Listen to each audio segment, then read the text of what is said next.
Tapi dengan putusan ini Mas Kaisang nggak bisa maju pilkada nih Pak. Nah sedangkan Mas Kaisang udah daftar nih Pak, udah mengurus terus. Bagaimana Pak tanggapannya Pak? Tanyakan ke Ketua PSI.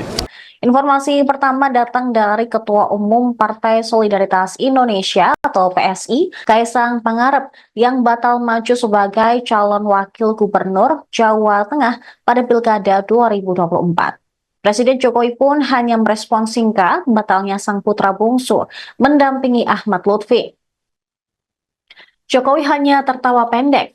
Menurut Presiden, hal tersebut seharusnya ditanyakan langsung kepada Kaisang.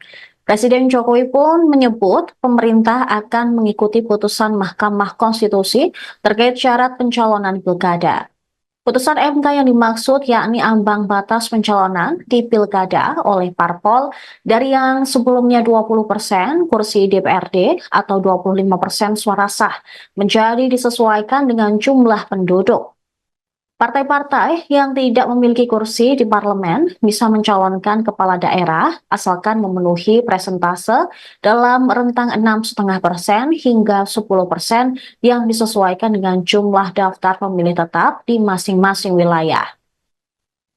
Selain itu, MK pun memutus soal batas usia calon kepala daerah paling rendah untuk calon gubernur 30 tahun dan untuk calon bupati atau wali kota adalah 25 tahun pada saat ditetapkan. Dengan keputusan tersebut, Kaisang tidak bisa maju sebagai kepala daerah pada Pilkada 2024. Padahal tepat di hari keputusan MK, suami Erina Gudono telah mengurus beberapa surat sebagai syarat maju calon wakil gubernur di Pengadilan Negeri Jakarta Selatan. Selain surat keterangan tidak pernah dipidana, Kaisang juga mengurus 2 surat keterangan lainnya. Surat-surat yang diurus yakni surat keterangan tidak pernah sebagai terdakwa, surat keterangan tidak sedang dicabut hak pilihnya dalam daftar pemilih, dan surat keterangan tidak memiliki tanggungan utang.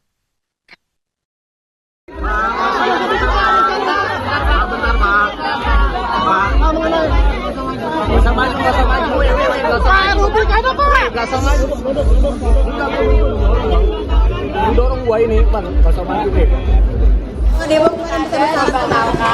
Itu wilayah legislatif, wilayah DPR. Ya. Pemerintah akan seperti apa Pak?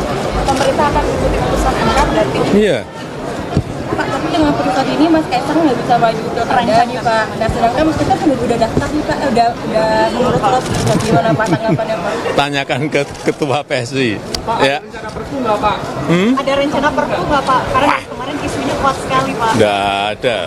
Gimana Pak? Pikiran aja nggak ada masa. Kemarin ada demo, Pak. Di mana ada demo tanggapannya seperti apa Pak Jokowi? Itu penyampaian aspirasi dari rakyat. Kemudian bakal calon gubernur Jawa Tengah Ahmad Lutfi pun membeberkan alasan mengapa dirinya gagal berduet dengan Kaisang Pangarep di Pilkada Jawa Tengah. Lutfi menegaskan penunjukan Taj Yassin sebagai Cawagup Jateng menandakan Kaisang tidak jadi mendampinginya. Tidak ada pertimbangan khusus terkait penunjukan Taj Yassin. Lutfi pun membantah tidak jadinya Kaisang menjadi cawagup karena terganjal oleh putusan Mahkamah Konstitusi, melainkan merupakan pertimbangan politik. Sementara itu, Ketua Harian DPP Partai Gerindra, Sufmi Dasko Ahmad, tidak mempersoalkan gagalnya putra bungsu Jokowi berlaga di Pilkada 2024. Koalisi Indonesia Maju pun telah berembuk untuk memasangkan Ahmad Lutfi dan Taj Yassin dalam Pilkada Jawa Tengah. Bahkan keputusannya sudah lebih dari seminggu lalu sebelum putusan MK. Namun pernyataan Dasko tersebut berbeda dari sebelumnya, di mana pada 19 Agustus lalu ia menyatakan Kim Plus sejalan dengan Nasdem yang mendukung duet Ahmad Lutfi dan Kaisang Pangarep di Pilgub Jawa Tengah. Sebelumnya nama putra bungsu Presiden Jokowi, Kaisang Pangarep, sempat diisukan akan menjadi Wakil Gubernur Jawa Tengah pendamping Ahmad Lutfi pada Pilkada serentak. Namun Kaisang masih terganjal aturan batas usia pencalonan kepala daerah. Saat ini Kaisang masih berusia 29 tahun dan beberapa bulan lagi baru resmi berusia 30 tahun. Merujuk putusan MK yang baru, maka jalan Kaisang untuk maju Pilgub sudah tertutup. Sebab usia Kaisang belum memenuhi syarat minimal 30 tahun saat penetapan KPU.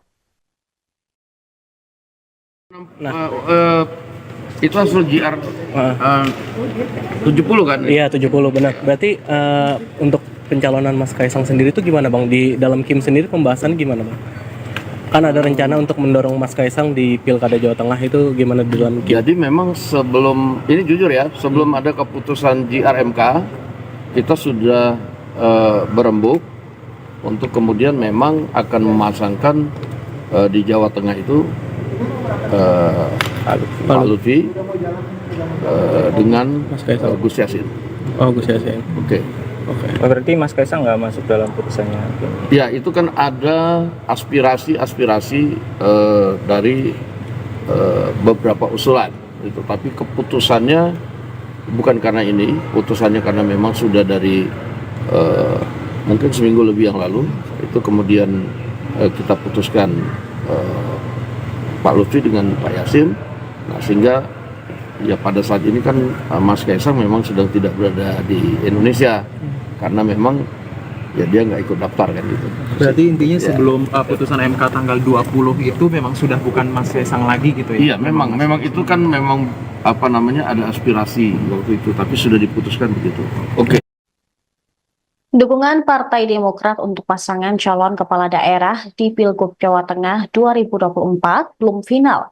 Ketua Umum Demokrat Agus Harimurti Yudhoyono mengatakan pihaknya tidak ingin masuk ke wilayah terlebih dahulu sebab masih belum mengambil keputusan akhir. AHY bakal mengutamakan calon kepala daerah yang memenuhi syarat sesuai keputusan Mahkamah Konstitusi. Hal ini merespons peluang Demokrat untuk mengusung putra Presiden Jokowi, yaitu Kaisang Pangarep, setelah putusan Mahkamah Konstitusi.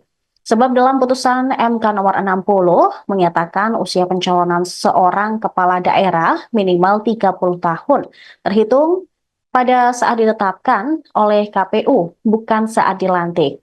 AHY pun menegaskan sebelum memberikan surat rekomendasi, para bakal calon kepala daerah yang diusung Demokrat harus memenuhi syarat. AHY memastikan Demokrat sangat mematuhi putusan MK nomor 60 dan juga nomor 70 terkait pilkada. Sehingga Demokrat akan melihat berbagai peluang yang bakal didukung di Pilkada Jawa Tengah. Kemudian pertanyaan kedua terkait dengan terkait dengan usia ini ya, apakah akan mengubah peta politik di Pilkada Jawa Tengah? Yang jelas, kembali saya tidak ingin masuk ke wilayah itu terlebih dahulu karena kami sendiri belum mengambil keputusan final.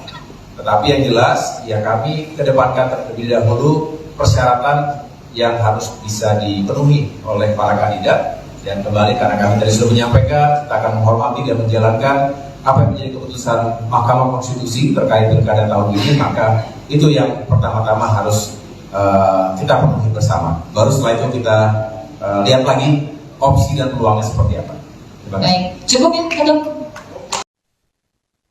Demikian informasi yang kami kemas dalam Viral News. Kami akan kembali dengan informasi lain untuk Anda. Tetap di Tribun News. Download Tribun X sekarang. Menghadirkan lokal menjadi Indonesia.